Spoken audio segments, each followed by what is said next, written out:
and their humanity. Let's see, hold on. There we go. Uh, change the page here.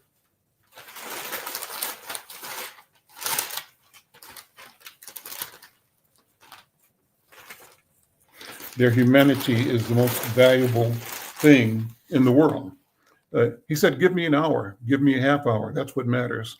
And he reinforced the idea of people just showing up with labor and packing and helping with the shipping. Also joining the conversation was Waylon Richards, who heads the Organization for Strategic Development in Jamaica. It's called OSDJ. And strategic is the key word in our name, he said. We respond now, but we're also thinking 10 years ahead. We're thinking, what will the needs be when the headlines fade? So he described an organization with a long-term vision, meaning that youth and community development, healthcare infrastructure, social resilience were key factors. Now, with Melissa having destroyed or damaged hospitals, roads, and utility structures, that strategic horizon matters. He cited, for example, the damage reported at the Black River Hospital and the hundreds of thousands left without electricity. He announced that the OSDJ's upcoming gala, which was held last week on November 15th, under the theme Strengthening the Bond Between Minnesota and Jamaica, was launching a campaign titled A Million Friends for Jamaica. And the concept was that they were trying to invite a million people, a million friends of Jamaica, to, over the next 5 years, donate a minimum of $10 annually to a fund rebuilding efforts in Jamaica. And two immediate flagship projects, he said, included the Davison Outreach Center and a new ward for the Bustamante Hospital for Children in Jamaica. So good reports. Go to Inside News and read more about that. Again, we appreciate what we were able to do here at Inside News, and we invite you to be supportive of that as well. So one of my colleagues has joined me. I was waiting for him, and I see he's in the studio now. Let me bring him on board. I'm going to add him to the stage here. Wilfred Harris is here. Brother Wilfred, how you doing, man? Oh, Al, I'm doing so well. Okay, well, good to see you. Always great to hear your voice. You've got It's the always perfect, great hearing yours too. Al. you've got the perfect radio voice, and we think that's just amazing. You know, I think that for the first part of the show, my producer jumped on. We were not live streaming to our social media platform, so we've done around 20 minutes of the show just on the radio, which is great because the radio is powerful.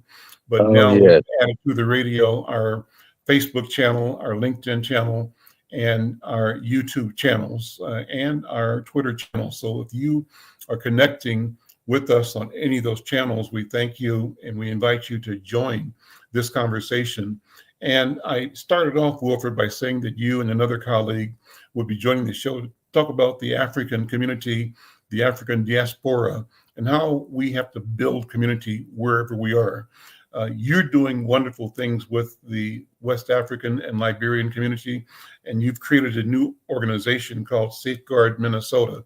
Let me take a minute to have you introduce Safeguard Minnesota, the vision and the mission. So go ahead, Wilfred. Al, thank you so much. May God richly bless you, my brother. Yes, I just reinvented myself. I've been around for almost 3 decades, like the former mayor of Brooklyn Center said at my lunch. And what happened? We have to come together, and we have to do things in a way that rising tides will raise all boats. We cannot fly solo anymore. So we started Safeguard Minnesota. Basically, we deal with safety and equity issues. No matter where you are, those are the two major things that tend to shape the destiny of what we want to do. Safety and equity. So that's what we are about, doing everything humanly possible to make sure that our people are safe and they enjoy equitable situations. So that's what we are about. So, I'm always curious, and I love to have stories about how people came to Minnesota. And how well, did you come to Minnesota, Wilford? And give me your well, background. well, remember now, we were literally the first group to come to Minnesota. Literally, I mean, when you talk about Africans, Mhm. yes, what happened? Don Woody had a contract with the major iron ore company in Liberia, Lamco, and were training their technical team here. So we started coming to Minnesota. Well, that's one way. The second way, Liberia is, a Christian country. In fact, the first capital city was called Christopolis, but they changed it to Monrovia after fifth president James Monroe, because he was able to get some money to give to the ACS to send, free black men back to Africa. So what happened? We used to listen to Billy Grahams. You remember Billy Grahams? You used to Sure. always end by saying, "This is Billy Graham from Minneapolis, Minnesota." So I Before used you to go, ask my dad, before you go on, when I first went to Jamaica, up in the uh, country, where mm, my family is from, I told the trust me, I people know that. You I always used live to leave me in and go. Minneapolis. They said, "Oh, Minneapolis, Minnesotas, right?" Yeah, That's how they yeah. refer to it. But go ahead. I'm sorry. Yes. So basically, he used to come and say, Minneapolis, Minnesota. Mm, So then I would ask my dad, I said, Dad, we live in a place called Minneapolis, Minnesota. But then all of a sudden, it so happened that we decided, when the Civil War came, that's when you had a mass exodus of people from Liberia. It was like, the land of liberty. Yeah, people came from all over Africa. That was the first independent republic. So we gave the light to Africa. So they came over, and everybody came. No, from Jamaica, from just name it, they came. Yes, we were like the melting pot. When I met Jimmy Cliff here in Minnesota, he told me, he said, mm, "Oh, you from Liberia? That's the last from the back." Jimmy left. So that's why we are here. But I told my friend Senator Paul Weston, he asked me the same story. And I said, Senator, you don't realize something. I said, when you white people want to go for vacation, you go to warm places. So we black people want to come on vacation or go on vacation, we go to cold places. So that's why we are here in Minnesota. And Paul Wellstone never forgave me for that question, that answer I gave him. Yeah. So that's what happened. So we are here doing everything humanly possible to mhm. work together. And we have worked together. I cannot forget Lucille Kitchen. Mm. I'll forget about the food this time. Let's talk about the idea of coming together and just, my English teacher used to say, just elucidating, propounding. Yes. Yeah. Thank you for keeping the touch burning, because I mean, well, when I listen to you, it's like the voice never tarnish. The voice is there. And you remember you left me and you went to Jamaica when they had this riot in Minneapolis. And the first song I played was Get Up, Stand Up, Get Up for Your Right. Don't give up the fight. And he said, and the next one, I shot the sheriff. I didn't shoot the deputy. He told me, one guy said, that African you got out there, man, he had this place going. Yes. Yeah. Yes. So how is our brother, man? Your brother, how is he doing? He's doing well. Wayne is still playing music and performing all around the area, doing a great job and Yeah, loving it. please Yeah. tell him hello, man. Your wife. And you have what? Two daughters, right? Or Three, one? Oh, four three. daughters. Yeah, four Eh? daughters. Yeah. Also, when I left you, had two more. I'm sorry. I'm just And kidding. you No, I know. just You didn't were know them finished when all. I met you. You just didn't know them Yeah. all. But Yeah, I four. didn't know that. Oh, you're right. Yeah, Yeah. yeah. But we're all doing well, So, Yeah. give me an idea, give me a description of the Liberian community in Minnesota. How large is that community? And You the know, question that I'm leading to is what the status is. Our immigration policy is on the chopping block right now. Under the current all over. administration, All over. the Every president demographic. seems to be saying that he only wants certain people in this country, Mhm. that he Mhm. wants to bring people from either Europe or Mhm. white South Africans, and he seems to Mhm. be telling the world that anybody that's not white is not welcome in this country. That's how I'm reading it. How does it Mhm. sound to you?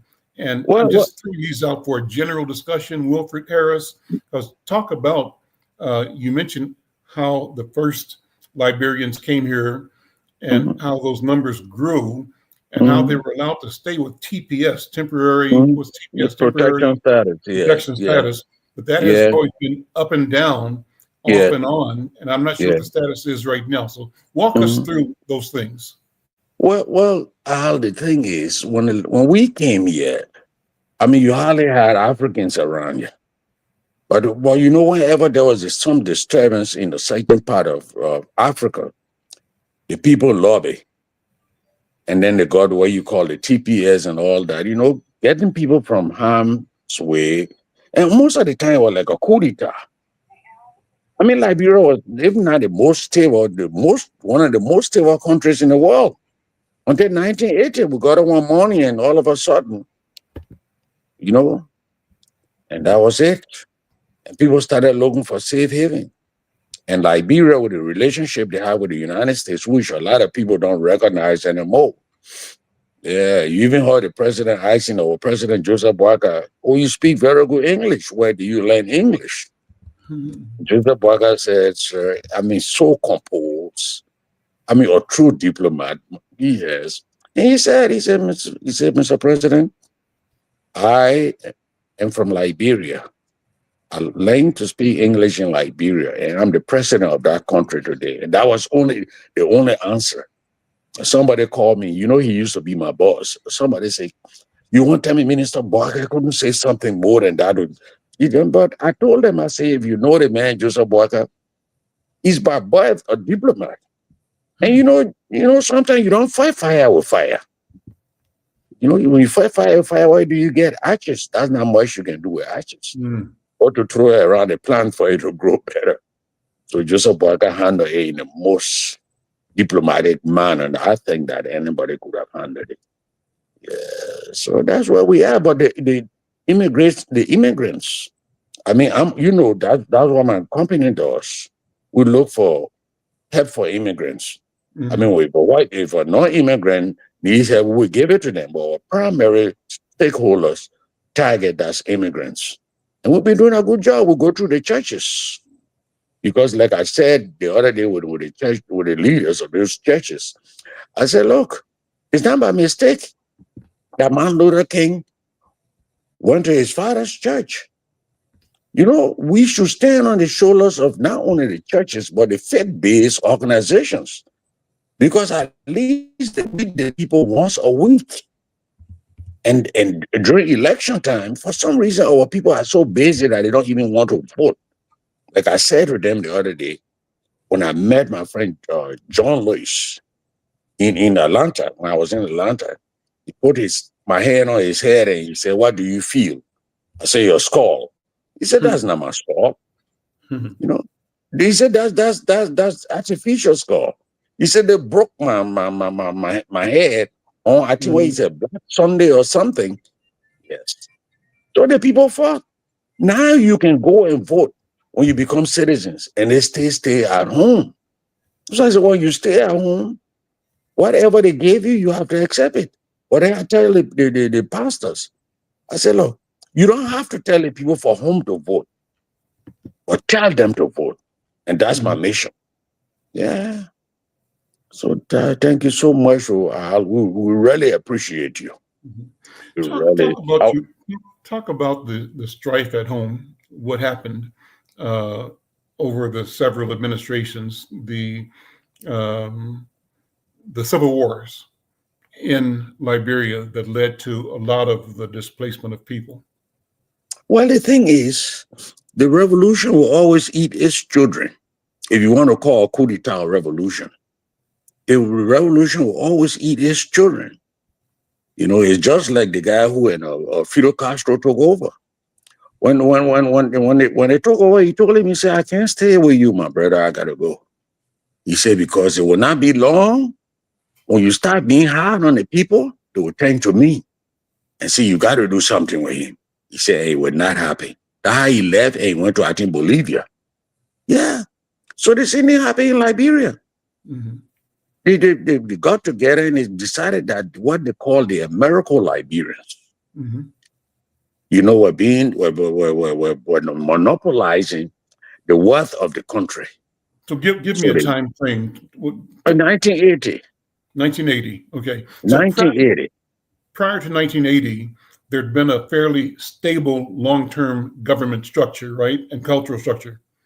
from 1847, Liberia got independence 1847 when the whole of Africa was asleep. Mm-hmm. That's why they say when freedom raised or glory from a Montserrat of violent height, the Lone Star forever. Yes, since then, the Lone Star, which is the name of our flag, Mm-hmm. and say we talk about a race benighted. When they say benighted in English, would mean you're nothing. And the black race was benighted, or people were brought here in chains. Mm-hmm. Like Royce said, I wasn't there when they brought the slave. I wasn't there when they beat my great great grandfather when he cried out for help. I wasn't there when they raped my great great grandmother. But I can feel the pain. Mm-hmm. Yes, that's what happened. And people don't seem to realize that. Mm-hmm. When they talk about different people who went through or how they call it, repression, depression all over Europe and all that, they forget about what Africans went through. And those things they don't only stay for few decades, they stay for centuries. Generations. Yeah. Generations. Generations, then Mm-hmm. centuries, yeah. Mm-hmm. You know. So it's hard. So But from 1840s up to the 1950s, fairly consistent yeah, yeah, cultural basically political what structure. happened, the American Liberians rule. But So, there are so normal let's break that. What is an Americo-Liberian? So people who American might not Liberians know, what's the story? What is that? people who came from the West. Mm-hmm. Because the first group of people where I grew up, they came from Mississippi. There's a book called Mississippi in Africa, because there was a slave master who was very rich, but he started having a lot of children by his slaves. Mm-hmm. Then your child is your child, your children are your children. And he reached a stage where he said, well, I can't keep them here. I will send them back to where their ancestors came from. And that way, Greenville, the capital city called Greenville, because they came from Greenville, Mississippi. Mm-hmm. You go to Liberia right now, you got how they call it? You got a different. I mean, you got Carriage Bike. You got a whole state called Maryland, and the president who stayed there for 27 years, William V.S. Tubman, he came from Atlanta. He came from Georgia.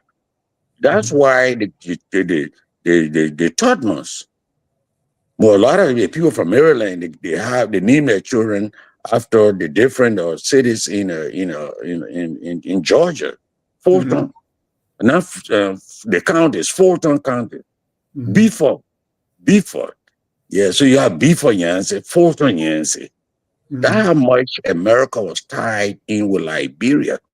In fact, there's a joke out that Thomas Jefferson, who was the first secretary of the second vice president, third president, he had his wife, his maid, Sally Hemings. Mm-hmm. She had 5 children. Mm-hmm. 3 of those children were by him.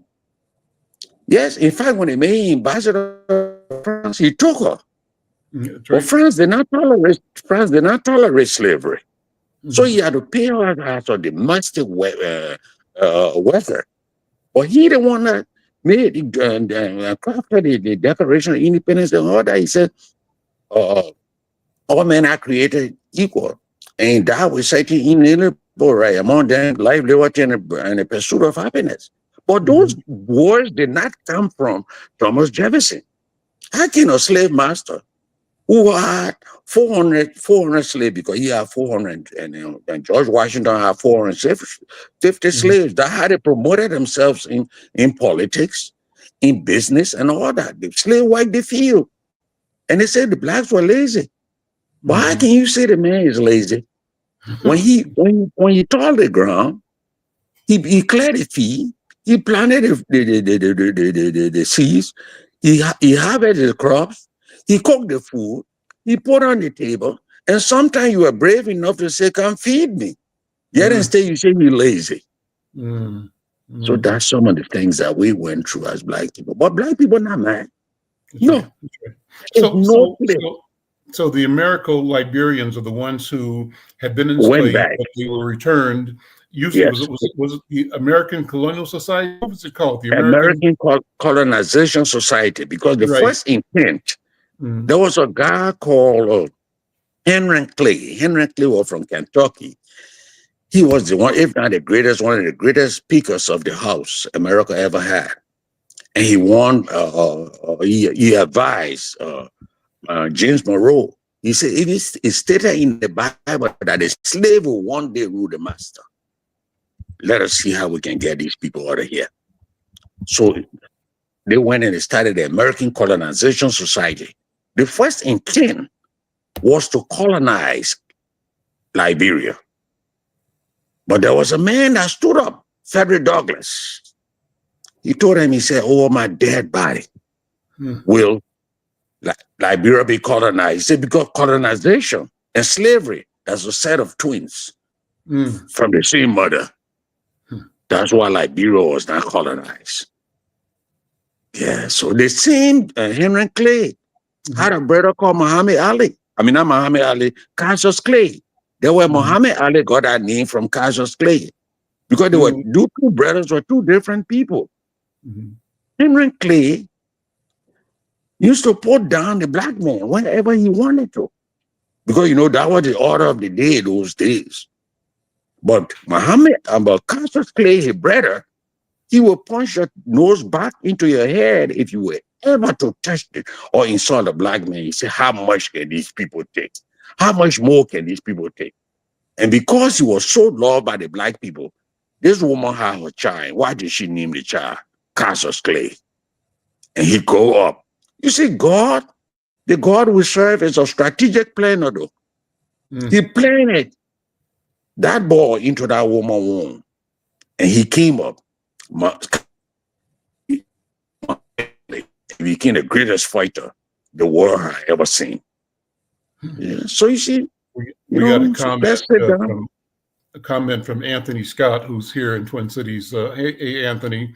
Anthony put his comment up, says his dad, Walter Scott Sr., I knew his dad, was the author of the Scott Collection, who was born in Greenville, Mississippi. He said, "Thanks, this is a great history, great program."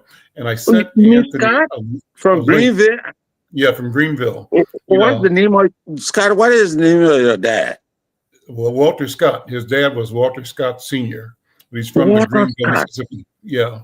And That's so, crazy because I should know everybody from Greenville, literally. Walter well, Scott.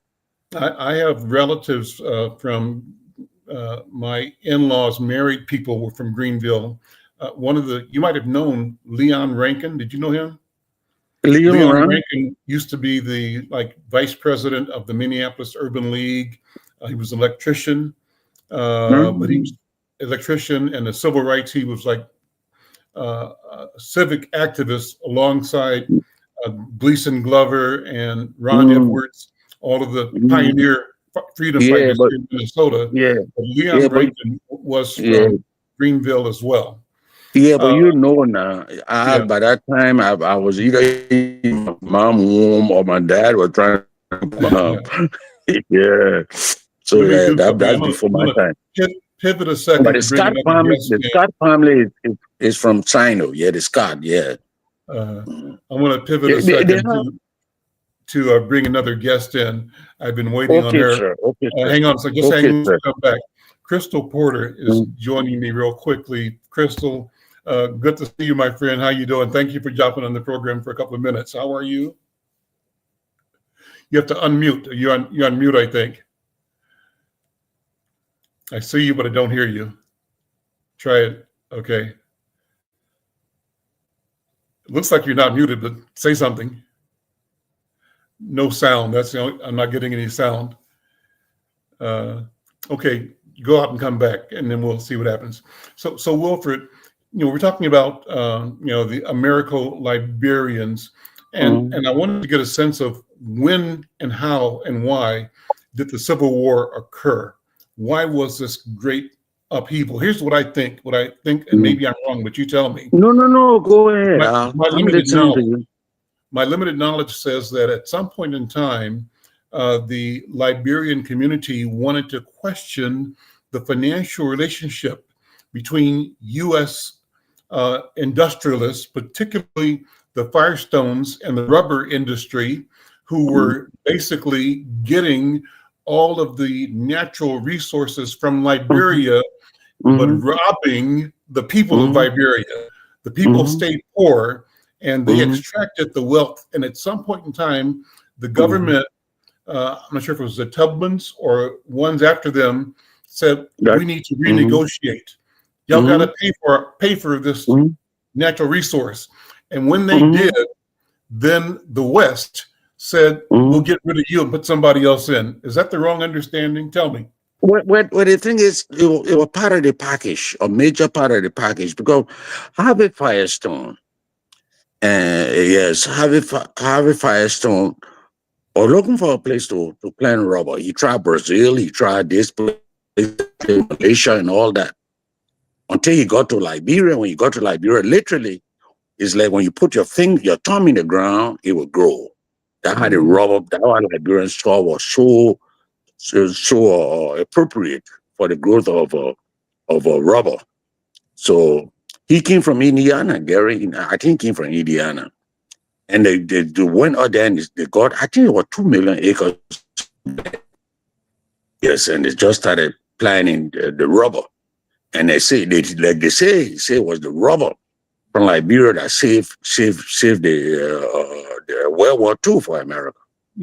Yes, because yes, and they signed a 99-year contract, and it so happened that when the 99 years were over, just what happened in Panama, and the people said, well, it's about time you take your exit, and right away there was confusion, there was trouble, and it so happened that during the same time, America turned 200, and guess who was the guest speaker? This highly educated American-Liberian is from Charleston, South Carolina, called William R. Talbot, the Talbot family. And he delivered a speech. He was the keynote speaker at that event.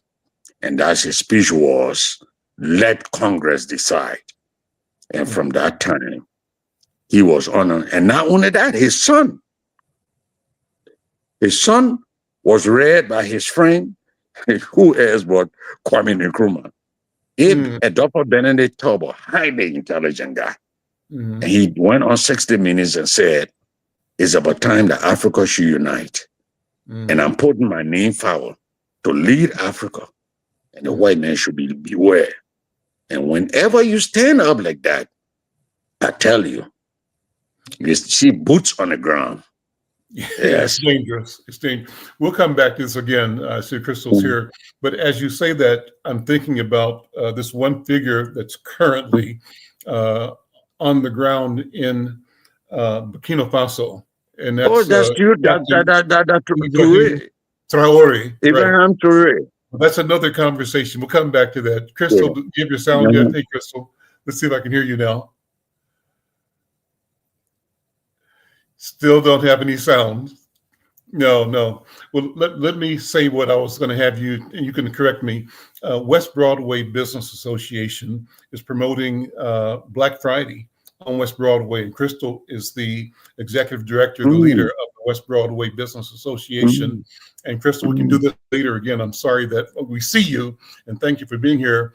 But I wanted to use today's show to help you and ask you to promote West Broadway businesses and get people in Twin Cities to come by and support a wonderful group of businesses, entrepreneurs, people that I think in the spirit of this conversation between Wilfred Harris and I, people who are operating from the principle of building self-reliance, of building enterprise, building community by serving each other with integrity and with quality. So the West Broadway Business Association is presenting its what's it called? Maybe you can put a flyer up. Can you share a flyer so I can give the details of it? I think you can share it. I see you talking, but we can't hear you on the radio, and we can't hear you. No audio. Yeah. Uh, our friend Michelle says greetings and gives us a thumb up and thank you. Anthony Scott, in the meantime, has said that Mr. Rankin and his grandfather, Wayne Glanton, worked together.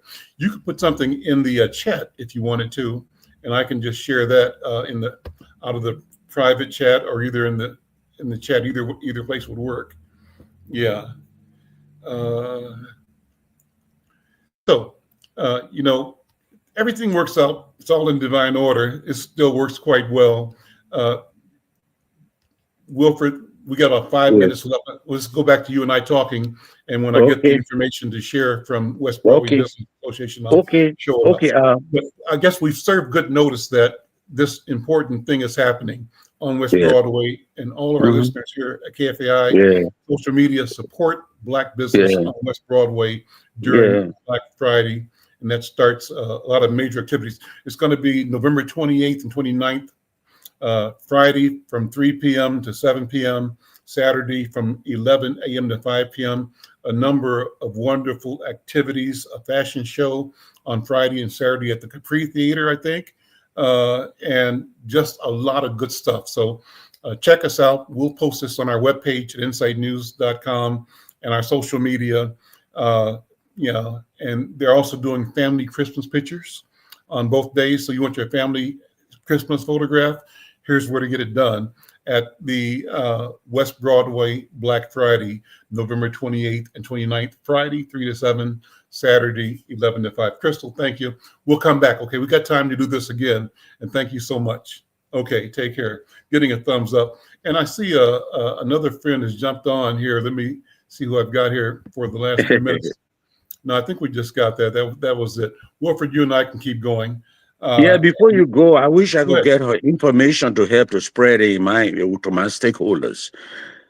Her information to make sure that we attend and let them know what's going on, because we have to coexist.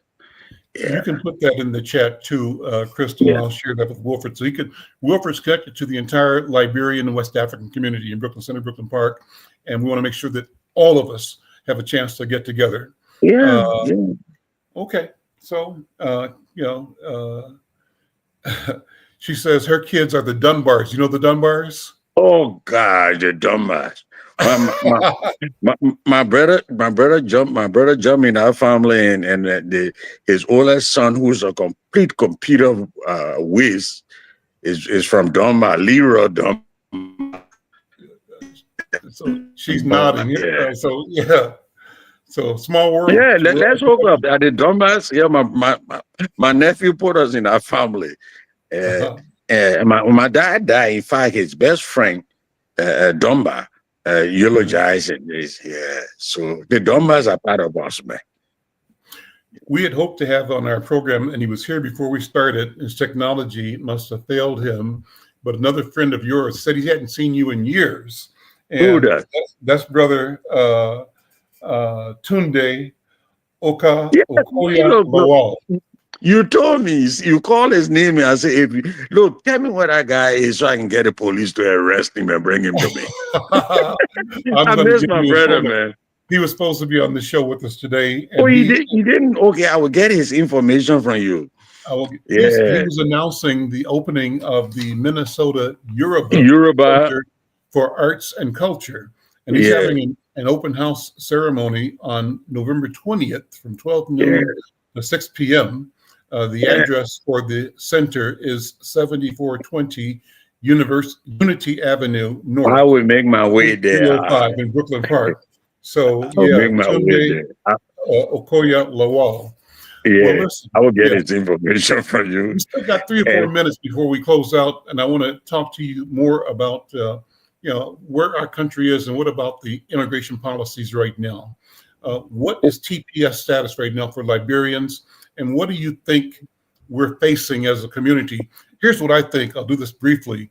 I think that our current leader, president, and I think that the presidency right now is a rogue enterprise. It's dangerous, right? It's a criminal enterprise at this moment. And part of its criminality is the effort to return to a condition of marginalization, suppression of Black and brown people. And they talked about the Haitians, they're rounding up Latino people just on how they look. They're rounding up Africans.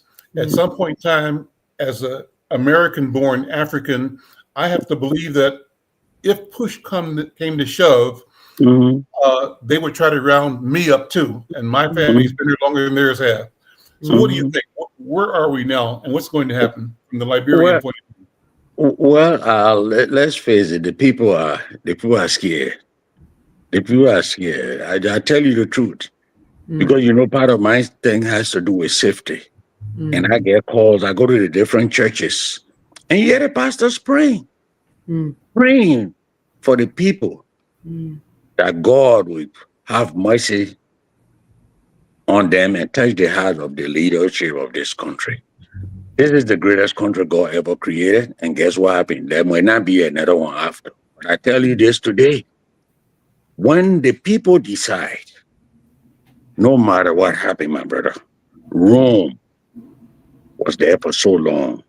I only push and pray that people will make sure that they do what people say, my people who are called by my name shall humble themselves and pray and change from their wicked ways and seek my face. Then will I hear from heaven, forgive their sin and heal the land. Let us change from this idea of going after people, and doing what we are doing. This is a beautiful country. Let us not spoil it. If this country goes down, the world is in trouble. Yes. But the path that the MAGA Republicans, that path is a path of destruction from my point of view. Do you agree or not? Well, the thing is that basically that's where we are headed right now. Yeah. And you see, the thing is, you cannot say that the other people be marginalized so much. People are running scared. I'll be very candid with you. People are running scared. It's just that some people, you cannot intimidate them easily. But this thing had been going on before. You remember Martin Luther King stood up before, and because of similar situation. And I can tell you, there will be people to stand up. And not only that, you talk about this guy in Burkina Faso, Tcwm. This guy, because of the environment the global environment we find ourselves in, this guy put together something that people saying that he's greater than Martin Luther King. He's greater than our man from South Africa. Nelson Mandela. Yes, because this guy is putting together now a military buttressed by China, North Russia. And guess what happened? We're out of time. Listen, brother Wilfred, thank you. Crystal, sorry I couldn't hear you, but thank you for being here. All right. I don't know if you can hear now. I hear you. Crystal, now I hear you. Here we go at the last minute. So you did something. But that's listen, all right. We'll come do this again. Thank you so much. I'm Al McFarland. This is The Conversation with Al McFarland, and we'll see you next time. Take care. May God richly bless you, Al. Thank you. All right.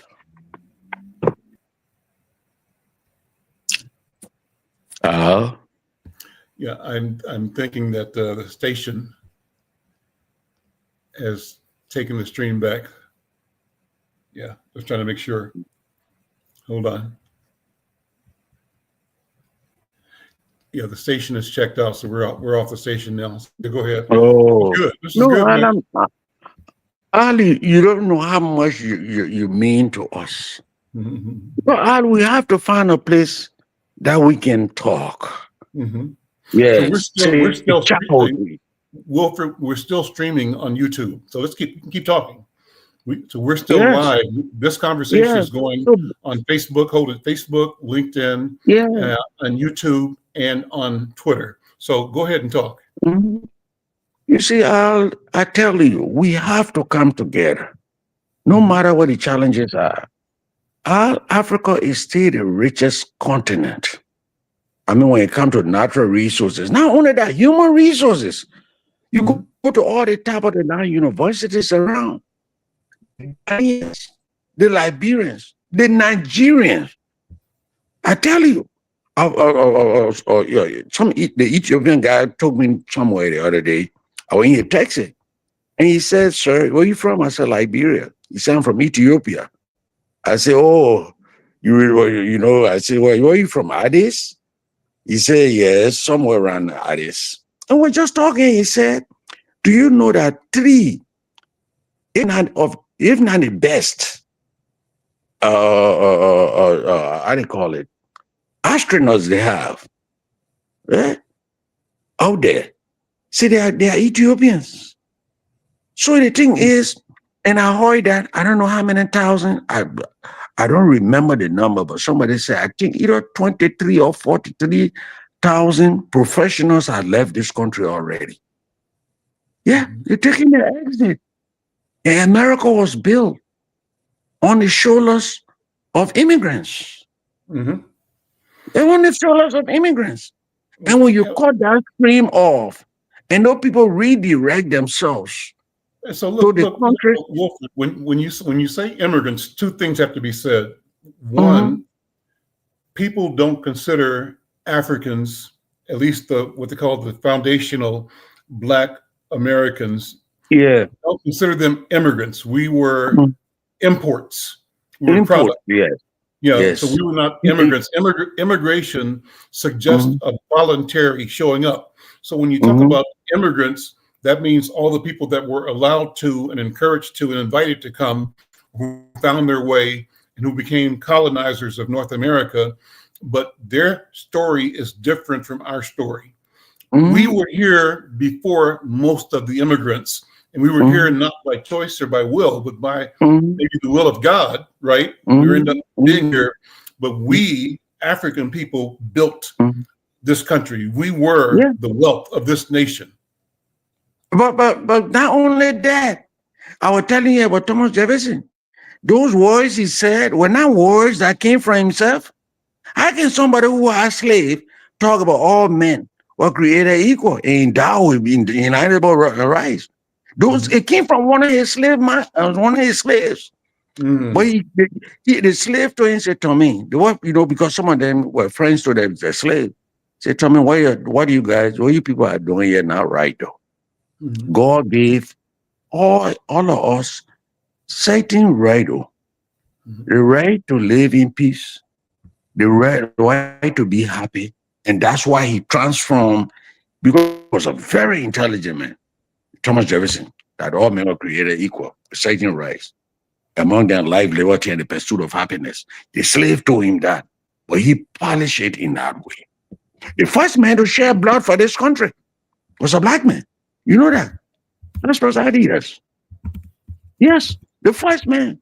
He was taking his master children to school, and the red coats were lined up, and the children started stoning the red coats with apples. And guess what happened? The commander said, "Stop." And the only thing the soldiers saw was shoot. And who you think they pointed a gun to? This black man who was carrying his master children to school. The first man to shed blood for this country was a black man. Yes. You know that syphilis were killing people in this country. You know who the first man to come and kill syphilis? That's one of the slaves they were bringing from Africa. He knew how to kill syphilis. And the blood bank. You know the blood bank in Atlanta? You know who started it? Yes. So the black man has played his part in this country. No need to talk about this Tuskegee airmen. No need to talk about that. And black people fight for America with so much zeal and enthusiasm and ownership. Yes, they are ready to bleed anytime and to die. But they must also be ready to live for what they are willing to die for. Yeah. So this is a good country. It is a good country. Well, But now, it's a good country, brother. Let me push back a little bit. mhm, It's a great country in mhm, as much as Earth is a great planet. Mm-hmm. And I say that this country is as good as the entire planet, Yes. and that Yes. people in this country are as Mhm. good as human beings anywhere and everywhere on the planet. But there Mhm. is no exception, Mhm. right? And it's Mhm. not for me a question of America being good. It's a Mhm. question of the planet being good and what is Yeah, our being good. duty The to work so entire that every ecosystem. If human you call the being, planet an ecosystem. Yeah. there we go, So Yeah. what I did, brother, is I just sent a note out. Usually we close the StreamYard down, but I sent a note out to the Facebook and messengers asking people to join the live stream. So somebody might join, and I'm Mhm. inviting anybody to join the program. I see Cornell clicked on. Cornell, if you put your camera on, love to have you in the conversation. And I sent it to just a bunch of people. So I've never Mhm. done a live stream like this before. Brother Mhm. Cornell, let me bring you in. How you doing, man? Where you at, Brother Cornell? I'm at work actually out on 494 Design Build. Okay. Working for you, Al, was my very first job as a kid. You work for me? I delivered papers as a little boy. Well, no kidding. Wow. Yes. Yes. Wow. Wow. How do you see that? Yep. Small Al, world. you were important in my life. I lived on 8th and Vincent, but I always I talk know. about you when I see your daughters, brother. Well, all the guys, Hey, you 4 or 5 of you guys worked down there and did the paper, right? In your neighborhood, 8th and Vincent, right? 8th and Vincent. Yep. I jumped in the van with what was the brother's name? Frank, was it Frank Fust? He had a hat. He always wore a hat. And I wind up working with him at Medicine Lake Bus Lines later. Okay. Yeah, yeah. Jumped in the So van and let's, delivered papers, man. yeah, well, thank you, man. So I'm glad to check it. So Yes. we just finished the live show on KFAI. Brother Oh, Harris, okay. you've been down to Lucille's Kitchen, right? When we did the show at Lucille's but Kitchen? Remember Dr. Oni said it the other day. that? When he listened to me and he turned to his wife and he said, 3 decades ago, he was talking about this same safety and equity. You know Dr. Oni, right? Yeah, Dr. Richard Oney. Yeah, Richard Oni. sure. We talked about you the other day. Yeah. Mhm. Yeah. So So Cornell, Al, what you I have did done well. after the live show went off on KFAI, I just left Mhm. the live stream on. So we're streaming live Mhm. right now to Facebook, Mhm. to LinkedIn, and to YouTube for Inside News, and also Mhm. the Twitter channel for Inside News. So Mhm. what I'm going to do is hang out here a few minutes and ask people Yeah, to join yeah, the conversation, right? So yeah. You let's are see what talking happens. about Maybe we can get, Wari. and if you got people that you can send this link to or send a Mhm. message to or a post, send it out and see Mhm. who we can get to come on the show while we're Mhm. doing this Mhm. live stream. Love to Mhm. expand the conversation. I'm going to try to Yes, send a yes. note over to Brother Lawal, again, Tunde Lawal. He was supposed to be on from Nigeria. And let's see what we can Yeah. do in terms of conversation. Cornell, what you been doing, man? So for the past years and years, what's going on? So What you thinking about? some of those work ethics that I gained from working with you and cutting your grass and doing stuff like that. I gave Minnesota Department of Transportation 33 years. Oh man, Wow. And I oh worked in the man. highway heavy as a state Mhm. inspector. And I September made 2 years where I resigned and became a minority business. And I'm working out here on 494 as a consultant, working for myself. Oh man, oh man. Well, guess who Yeah. just Congratulations, man. Yeah, man. Just Congratulations, working brother. it. Thank you, brother. Working in the engineer's office with a uh, GED. Wow. oh man, look at you. So, Look at you. Al, Look at I you. don't know. We Look at talked a couple you. times, but I'm just letting you know how important role you played in my community, man. Well, thank you. I appreciate You know, I that. mean, all of us said that, man. You know? Let me Yes, I tell you, man. look who's joined the brother Gary Hines, the master maestro. Gary, how you doing, man? I'm blessed through it all. I'm always better when I see and hear you, my brother. Well, what's on my mind is unstoppable. Yes, sir. God bless you. Thank you. the latest record by Gary and Sounds of Blackness, Unstoppable, and it really sets the stage for where we are right now in the world, I believe. Gary, what you think? Yes, sir, my brother.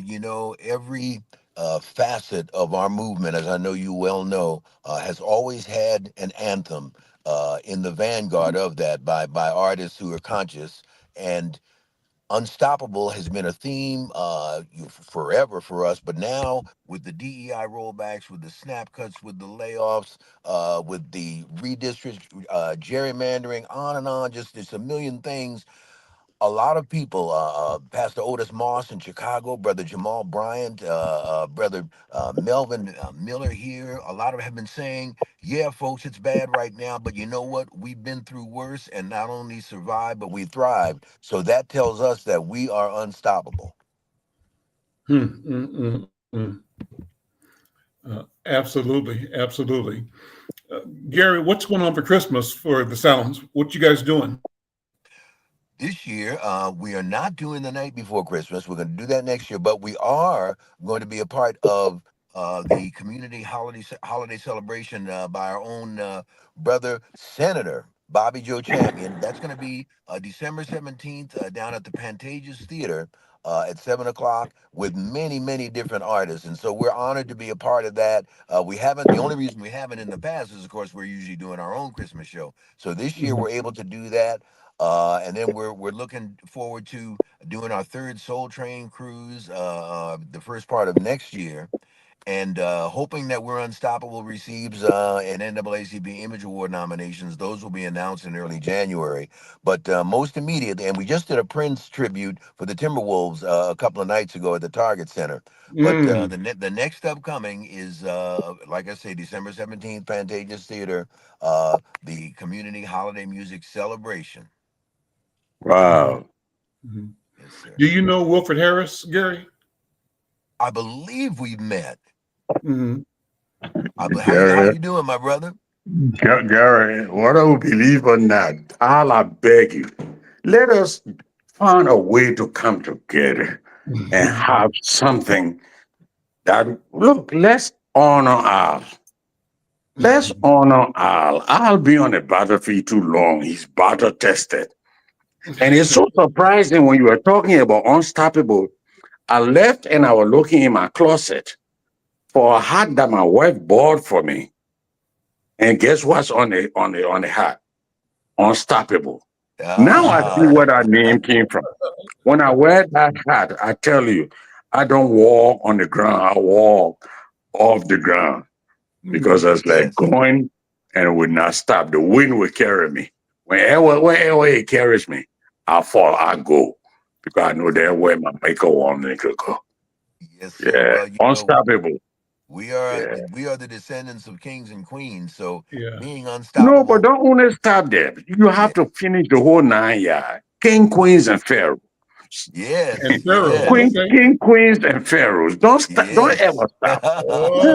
You're so right, my brother. Remember now, you are descendant of Mensa Musa, Oscar the Great, Modimo Kenyatta, and Sonny Ali. When Africa ruled the world, do you know where the name White House came from? You have to move back from the camera a little bit, Wilfred. I've got a picture of your ear. That's it. Okay, go ahead now. Okay. Yeah. When Africa ruled, the places where the kings had their palaces, there were nothing but white houses. And guess what? The name of that place was Casablanca. In French, we mean the White House. That's where that name White House came from. Casablanca. Yes, true story. You know? Yeah. Mm-hmm. It was Wilfred, I was walking into an airport in Accra, Ghana. Yes. I looked around and I saw Gary Hines. Kotoka Airport. Kotoka, airport in Accra.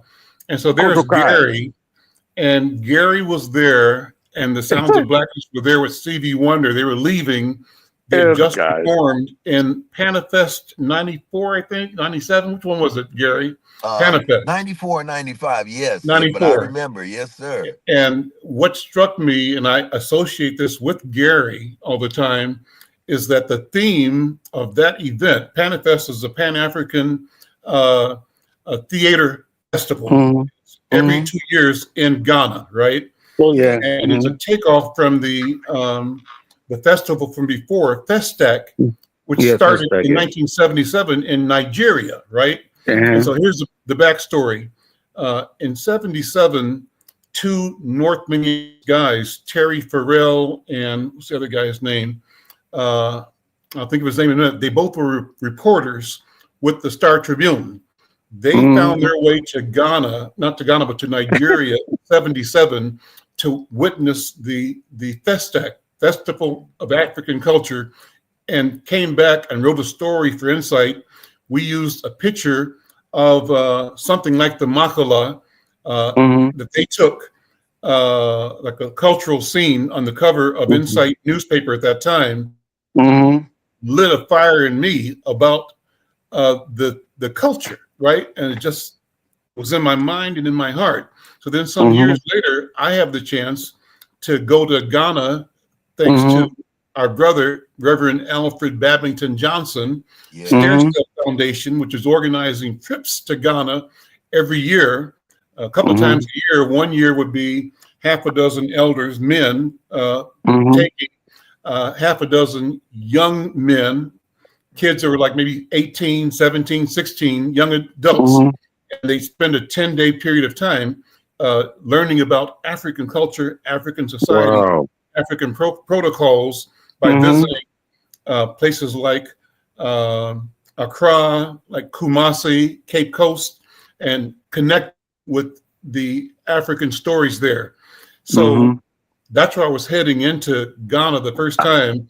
And there I see Gary Hines. And under and around Gary, I see the theme for the festival he's at, the Panafest. The theme was the re-emergence of African civilization. Yeah.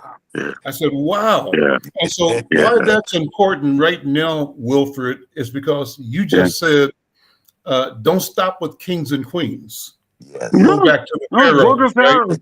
Go back to the beginning. But Is the reemergence of African ways of knowing. That's what I think.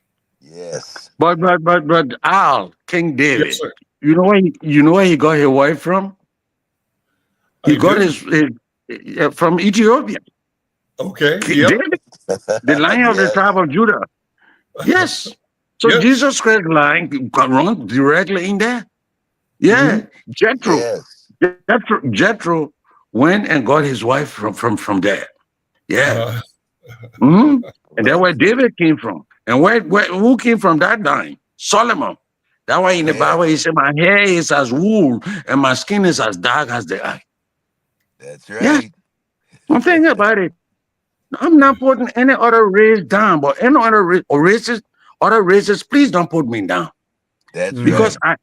No matter what happened, wherever, look, Adolf Hitler, what you want to call him. Your first man to defeat him was the runner Jesse. Yes, that's right. Just because before he went to the Olympics, I think it was the 1932 Olympics. They invited him to I think it was some little town in Mississippi or somewhere, and the guy gave him a face cap and put it face backwards. And he asked, he said, "Why are you doing that?" He said, "Because Jesse Owens, when you start running, let them only see the back of your head. Say, run as if to say you are running on hot coal. Just go, Jesse, go." And Hitler went to the stadium because he talked about the white supremacy. That's right. And nothing the black man could do could defeat the white man. And when they shot the gun and Jesse took off, the only thing he kept yelling to himself, "Go, Jesse, go." And the only thing they saw was the back of his head. The back. Yes. And I know it. When I was in Japan, I tell you, wherever the black people passed, you see the Japanese just say, "What Africa genes? Those are African." Yes. Well, so Gary, you Yeah, travel the yeah, well, world. that's cool. Let me ask Gary to respond to that because I know Gary has a view of the planet because as an artist, Oh yeah, an educator, and a businessman, he's traveled the wow, world. Gary, I gotta get your information, man. We gotta hook Yes, up. sir. Yes, sir, my I'll brother. I'll get it. I'll get I'll it get to all you. from Al. Well, Okay. please, please. But give me your thoughts as you travel. How are we perceived or misperceived? What's the reality? Our music, in particular, and other cultural expressions go before us, and the world seems to me attempts to acquire what we create. Am I correct or am I wrong? You are 1000% 100, correct, my brother. You 100%. know, in fact, we put that into a song, Sounds of Blackness, years ago. And in the lyric, the song says, everybody want to sing my blues. Nobody want to live my blues. Mm. And so I like all that. over the world, yes, all over the world, wherever we've been blessed to go, my brother. Yeah. In the words Mhm. of one of the fathers of the Harlem Renaissance, brother Alain Mhm. Locke, all over the world we find that we are, and of course right here in the U.S. more than ever than anywhere. He said, Alain Locke said, we are. It's such a mystery that we are uh, culturally admired and revered, but politically despised. Mm. Yes, and But that's Al, I'm paraphrasing, but that's Elaine Locke, and he did that wisdom. yeah, So we have found that, to answer your question, my brother. We have found that to be the case around the world, where yes, our music and shout out, kind yeah, of a side note, but it's part of the answer to the question. A shout out to our dear beloved brother, in his memory and his legacy, Don Cornelius of Soul Train, because Soul yeah, Train, you could to this day around the world influence people trying to dance, yes, yes, dress, sing, yeah, play, yeah, talk yeah. like Do us. everything. Everything. Yep. Yeah, yeah. But Al, I was just about to tell you about Africa. If you look at, have you ever looked at the shape of Africa on the globe? What Yes. does Africa look like? Africa. It was- If you yes. hold Africa, We- Africa look uh, like a revolver. You realize that? oh, Ghana is the okay. bout of the revolver. Liberia Mm. is the trickle. South Okay. Africa is the nozzle. And you look at Africa again, you turn it upside down, what does it look like? It looks like a question mark. That's what Mm. they say. Africa is shaped like a question mark, but Africa has Yes. the answer. Africa is shaped Yes. like a revolver, but that doesn't mean to say Africa must always fight war Yes. among ourselves. That revolver should be pointed in the Yes. opposite direction of Africa because you are your brother's keepers.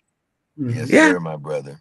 Africa is shaped like a question mark. Africa is shaped like a revolver.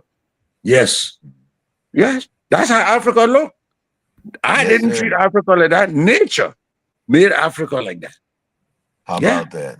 Mhm. Well, because Yeah. Africa is the cradle of civilization, the birthplace of It is. humanity, the Yes. birthplace of science and math and Yeah. architecture, Yeah. uh, Yeah. astrology, But astronomy, but my brother, yes, we are talking about Africa and facing the white man. What's about yes, African Americans and Africans and people who came directly from the continent, like a guy like myself? Mhm. You know, yeah, when I met Al, the first thing I did, I stretched out and hugged the guy. He looked at me like, who's this criminal? But he looked at me like, I can't believe this guy seeing me for the first time we're hugging each other like this. But it's something there's something in physics they talk about exothermic reaction and endothermic reaction. yes, When you yes, meet your brother, there is this endothermic reaction. First of all, you get an exothermic, which enable you to go towards the guy. But when you get to him, it becomes endothermic. My brother, am I great. crazy or am I just No, losing no, it? no. You're preaching, brother.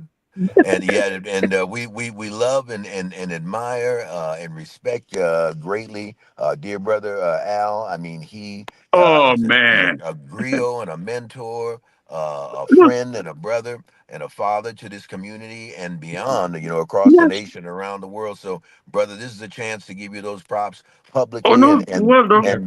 Well, and I apologize, man. I've got another appointment, but I saw you. I've got to have to run to, but I saw I'm your glad you message, jumped on, and man. I at least wanted to, yes, we always give you yes, that respect, brother. yes, Uh, yes. and in the words of Duke Ellington, we love you madly. All right. Thank you, Brother Gary. Thank All you. right, take care, my brothers. God Thank bless you. now. Yeah. So Yeah. before we close, let me do this. I want to share this with you. Yeah, I talked to you about this before, but I'll share it to you now. You have the screen showing up now? Yeah. This is a website called Nubia, or Narrative. Are you seeing the screen or not? Hold on. I'm trying to do a share screen. And thanks to Brother Cornell, this is it here. Mm-hmm. Are you able to see that? Mm-hmm. I encourage people to check out this online community called Nubia. Mm-hmm. And I thought of that because you mentioned, the pharaohs, right? And this is a Mm-hmm. place where we look at Africana knowledge and we look at African ways of knowing. And one of the things that you can do in this channel is study hieroglyphics. So Mm-hmm. this course here, hold it, I'll come back to it. Medu Necher is a course on hieroglyphics. Mm-hmm. And The Asian writing, yeah. yeah, it's really cool. And outside of that, this general discussion about Africana studies, Dr. Greg Carr, great program. So people who check this out should go check out Narrative. This is called Narrative with a K, or the word Nubia with a K, Knubia. A lot of great stuff. Well, brother, look, I'm going to close this out now because we've had a good conversation. Good Yeah. time visiting with you. Thank you so much. Oh, And thank you, Al. Thank you, Al. When you get off, I'll call you. okay, all right. Okay, Well, sir. You take it easy. May God richly bless you, sir. all right. Bye Thank bye, you. goodbye, Bye-bye. my brother. We'll see you. All right, sir. All Take it right. easy, Al. So we'll close this up right now, and we'll see you all later. I'm Al McFarland. Take care. Bye-bye.